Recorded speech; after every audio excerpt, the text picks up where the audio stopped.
असं आहे की घटना फार महत्त्वाच्याच आहेत आणि म्हणूनच इथे अधिवेशन सुरू असताना मी स्वतः उपमुख्यमंत्री अजितदादा पवार यांना विनंती केली आणि अजितदादा पवार स्वतः त्या ठिकाणी गेले, आमचे सगळे मंत्री देखील त्या ठिकाणी गेले। घटना महत्त्वाच्या होत्या म्हणूनच त्या ठिकाणी गेले। मला असं वाटतं की एखाद्या घटनेचं महत्त्व हे कोण गेलं यापेक्षा त्याला आपण काय रिस्पॉन्ड करतो या माध्यमातून होतं। प्रत्येक ठिकाणी मुख्यमंत्री पोचतातच असं नाही आहे, पण अजितदादांसारखे सिनियर मंत्री त्या ठिकाणी तेवढ्याकरताच आम्ही पाठवले होते। आणि माझं नेहमी मत असतं की अशा प्रकारच्या घटना घडल्यानंतर सेन्सिटिव्ह असतात, तिथे कोणी ना कोणी शासनातर्फे कोणी विरोधी पक्षातर्फे गेलं पाहिजे, पण त्याचं पर्यटन करू नये, हा मात्र माझं नेहमी मत असतं।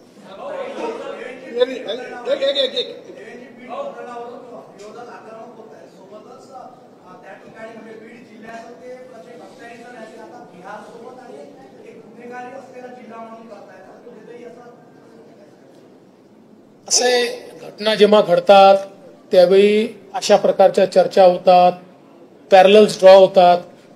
याचा अर्थ बीड जिल्ह्याला इतकंही बदनाम आपण करू नये। मात्र हे खरं आहे की गेल्या काही दिवसात तिथे घडलेल्या घटना या गंभीरच आहेत आणि आम्ही त्या गंभीरतेने घेतलेल्या आहेत आणि अशा प्रकारच्या गुन्हेगारांवर जरब ही बसवल्याशिवाय आम्ही थांबणार नाही। मी कालही सांगितलं, आजही सांगतो, बीड जिल्ह्यामुळे मध्ये कोणाची दादागिरी चालू देणार नाही।